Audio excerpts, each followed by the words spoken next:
दोस्तों ये दुनिया रहस्य से भरी हुई है, लेकिन अटलांटिका का नाम उन जगहों में सबसे ऊपर आता है। सोचिए एक ऐसा शहर जो एशिया से भी बड़ा था, जिसने अफ्रीका और यूरोप के कई बड़े देशों और शहरों पर कब्जा कर लिया था। लेकिन फिर कुछ ऐसा हुआ जिससे ये पूरा शहर अचानक एक दिन समुद्र की गहराइयों में समा गया। दोस्तों आपकी स्क्रीन पर दिख रही है तस्वीर अटलांटिका की मानी जाती है। 1000 साल पहले मौजूद इस शहर की संरचना इतनी मॉडर्न थी कि इसे देखकर आज के इंजीनियर भी दंग रह जाते हैं। इसका हर रिंग एक अलग मेटल से बना हुआ था। हर रिंग पर पानी के टैंक्स थे। सिंचाई व्यवस्था इतनी एडवांस थी कि आज के मॉडर्न सिस्टम्स को भी टक्कर दे सकती थी। बट सोचने वाली बात है कि आज से 1000 साल पहले ना तो कोई एडवांस टूल्स थे, ना तो मशीनरी थी। फिर ये सब कुछ मुमकिन कैसे हुआ? क्या अटलांटिका वाकई इंसानों की देन थी या फिर किसी ऐसी सिचुएशन का हिस्सा थी जिसे हम समझ ही नहीं पाए? वेल हिस्टोरियन की माने तो अटलांटिका सिर्फ एक एडवांस सिटी थी।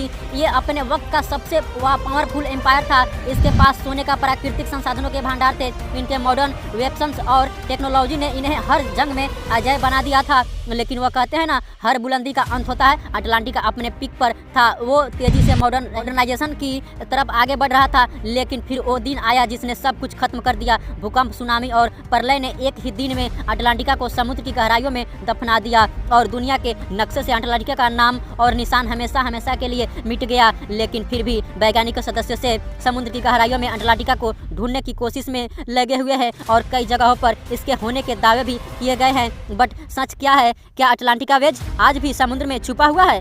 क्या सच में अटलांटिका जैसा कोई शहर कभी एग्जिस्ट भी करता या फिर ये सिर्फ एक कल्पना है? दोस्तों अगर आप भी इन सभी सवालों का जवाब जानना चाहते हैं तो हमारे साथ इस वीडियो में अंत तक बने रहिए। वाकई में इस दोस्तों अटलांटिका के बारे में दुनिया को करीब 2000 साल पहले ही पता चला, जब एसिडिक ग्रीक फिलोसोफर प्लेटो अपनी बुक्स क्रिटिक्स और टिमास में अटलांटिका का जिक्र किया। बट सवाल यह है, आखिर प्लेटो को अटलांटिका के बारे में पता कैसे चला? तो दोस्तों इसके जवाब में प्लेटो का कहना था कि उन्हें अटलांटिका की कहानी अपने बाप दादा के थ्रू पता चली थी और उन्हें उनके बाप दादा के थ्रू आंचली अटलांटिका की कहानी प्लेटो का खदान में कई पीढ़ियों से सुनाई जा रही थी और उन तक यानी उनके देश ग्रीस तक इस कहानी को पहुंचाने का श्रेय जाता है एक ऐसे इंसान को प्लेटो को पैदा होने से 2 साल पहले गुजर चुके थे। दोस्तों ये शख्स सोलन ग्रीस के 7 संतों में से एक थे। सोलन जब इजिप्ट गए हुए थे तो उन्होंने वहां के प्रीस्ट से अटलांटिका का अंत का लेकर सवाल पूछा था, जिस पर इजिप्शियन प्रीस्ट का कहना था कि उनके टेम्पल की दीवारों पर जो स्टोरीज लिखी हुई है उनके अकॉर्डिंग करीब 9000 साल पहले अटलांटिका एक बहुत बड़े सुनामी में डूब गया था। क्या इंजीनियर प्रीस्ट की बात सच थी? अटलांटिका वाकई में एक रियल सिविलाइजेशन थी या फिर यह सिर्फ एक कहानी है? दोस्तों कई वैज्ञानिकों की माने तो अटलांटिका प्लेटो की एक मानदंड काल्पनिक कहानी थी। ऐसा कोई शहर कभी एग्जिस्ट करता ही नहीं था। बट दोस्तों जब आप एक चीज़ नोटिस करोगे तो आपको पता चलेगा कि प्लेटो की किताबों में अटलांटिका की विनाश का जो समय बताया गया था वो सिर्फ एक कल्पना नहीं हो सकता, क्योंकि अर्थ में इतिहास में उसी समय एक भयंकर जियोलॉजिकल फेनोमेना हुआ था जिसे हम मेल्ट वाट प्लस 1 वीक के नाम से जानते हैं। इस घटना में नॉर्थ पोल और साउथ पोल की विशाल आइस शीट्स पिघलने लगी थी, जिससे से लेवल 14 मीटर तक बढ़ गया था और एक कई सामान्य बात नहीं थी। इस विनाशकारी फ्लड ने कई छोटे बड़े इंस्टॉल्स को हमेशा के लिए पानी में डुबो दिया था। ऐसे में ये पॉसिबल कि अटलांटिका भी उन इंस्टॉल्स में शामिल हो, इसलिए ये कहना है कि अटलांटिका सिर्फ एक मिथ है तो ये सही नहीं लगता है। दोस्तों प्लेटो की किताबों में अटलांटिका को लेकर और भी कई सीक्रेट्स छिपे हुए हैं। आइए हम उन सभी को जानने के लिए कोशिश करते हैं ताकि अटलांटिका को समझने में हमें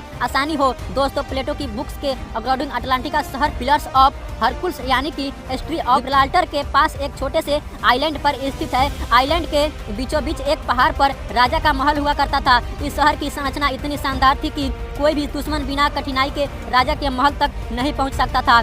3 पानी के और 2 जमीन के सिरंग इस शहर को और यहाँ के राजा के महल को दुश्मनों से सुरक्षित रखते थे। आपके लिए यह जानना सुप्रसिद्ध होगा कि अटलांटिका के लोग इस समय सबसे आधुनिक हथियारों से इक्विप्ड थे, जबकि दुनिया की बाकी हिस्सों में पत्थरों से हथियार बनाते थे, क्योंकि न्यूथलिक पीरियड था जिसे हम हिस्ट्री में न्यू स्टोन का एक एज कहते हैं। इस समय मेटल्स की कमी थी और इसलिए पूरी दुनिया में लोग अपने हथियार पत्थरों से भी बनाते थे। लेकिन अटलांटिका के लोगों के पास रहस्य में मेटल और चालाक था जो उनके हथियारों को किसी भी दूसरे राज्य के हथियारों से कहीं अधिक शक्तिशाली बनाता था। इतना ही नहीं, उनके पास सोने, चांदी और क्रिस्टल जैसे कीमती मेटल्स भी थे। बट अटलांटिका सिर्फ एक वृद्ध और ताकतवर राज्य नहीं था, बल्कि ये अपने समय के कई संधियां आ गया था।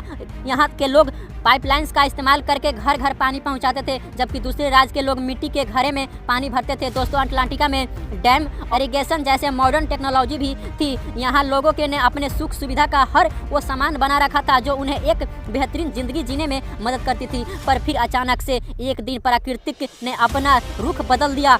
समुद्र की लहरें उफान मारने लगी। भूकंप और तूफान के अटलांटिका को अपनी चपेट में ले लिया और सिर्फ एक ही रात में ये शक्तिशाली शहर समुद्र की गहराइयों में समा गया। दोस्तों, अटलांटिका को दुनिया के नक्शे से गायब। 22 साल बीत चुके हैं, बट आज भी लोग इसे खोए हुए शहर को समुद्र की गहराइयों में ढूंढने की कोशिश में लगे हुए हैं। बट क्या हो अगर जिस राज्य के लोग समुद्र की गहराइयों में ढूंढ रहे हैं वो हमारी आंखों के सामने हो रही और हम उसे पहचानने में गलती कर रहे हो। दोस्तों, आप इस फोटो को देखिए। ये अफ्रीका के मोटरेनिया में मौजूद रिसर्च स्ट्रक्चर की फोटो है, जिसे आई ऑफ दी सहारा भी कहा जाता है। दोस्तों, आपने नहीं लगता है कि ये रिसर्च स्ट्रक्चर और प्लेटो की अटलांटिका में कुछ ज़्यादा ही सिमिलरिटी, और फिर भी वे चाहे वो रिसंग के नंबर हो या फिर उनका साइज, तो सब प्लेटो के बुक्स के अकॉर्डिंग पूरे अटलांटिका का साइज 127 स्टेडियम था। अगर आप इसे कैलकुलेट करेंगे तो ये होता है 23.49 किलोमीटर, और यानी आपको यकीन नहीं होगा, लेकिन रिसर्च स्ट्रक्चर ने सर्किल का साइज भी 23.5 किलोमीटर है।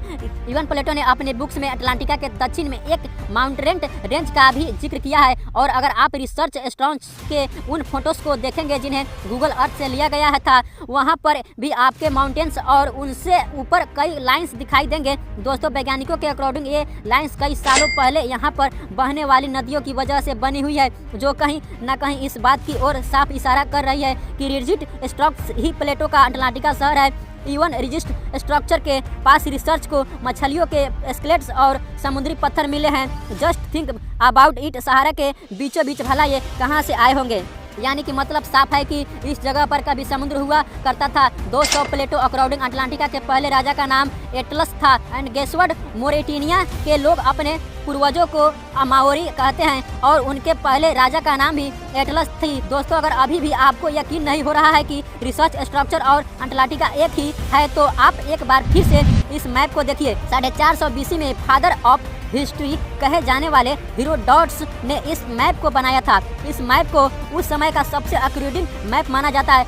यानी कि दोस्तों, जब आप इस मैप को ध्यान से देखोगे तो आपको इसमें अटलांटिका का नाम की एक जगह दिखेगी जो कि स्ट्रेट ऑफ गिब्रल्टर के पास है। और मैं आपको याद दिला दूं कि प्लेटो ने अपनी बुक्स में अटलांटिका को स्ट्रेट ऑफ गिब्रल्टर के पास बताया है। इन फैक्ट्स हेरोडोटस के मैप में जिस जगह पर अटलांटिका है वहीं पर आज रिसर्च स्ट्रक्चर है। वेल, यानी सारी सिमिलरिटीज को दिखने के बाद क्या अभी भी आप इसे सिर्फ एक कॉन्सिडेंस मानेंगे, या फिर आप ये मानने को तैयार हैं कि अटलांटिका, जिसे सदियों से समुद्र के नीचे ढूंढा जा रहा था, वो सहारा के रेगिस्तान में ही छुपा हुआ है?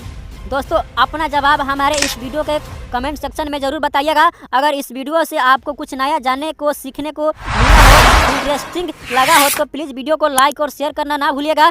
अपने फ्रेंड्स और फैमिली के साथ जरूर शेयर कीजिएगा। अगर इस वीडियो में अच्छा कुछ नया सीखने को बेहतरीन मिला होगा तो वीडियो को लाइक और सब्सक्राइब करना ना भूलिएगा, क्योंकि अच्छे हम इस चैनल पर वीडियो लेकर आता हूँ जिसका नोटिफिकेशन आपको मिले। तो दोस्तों, वीडियो में मिलते हैं, इतना ही वीडियो को समाप्त करके अगले वीडियो में मिलते हैं। तब तक के लिए जय हिंद।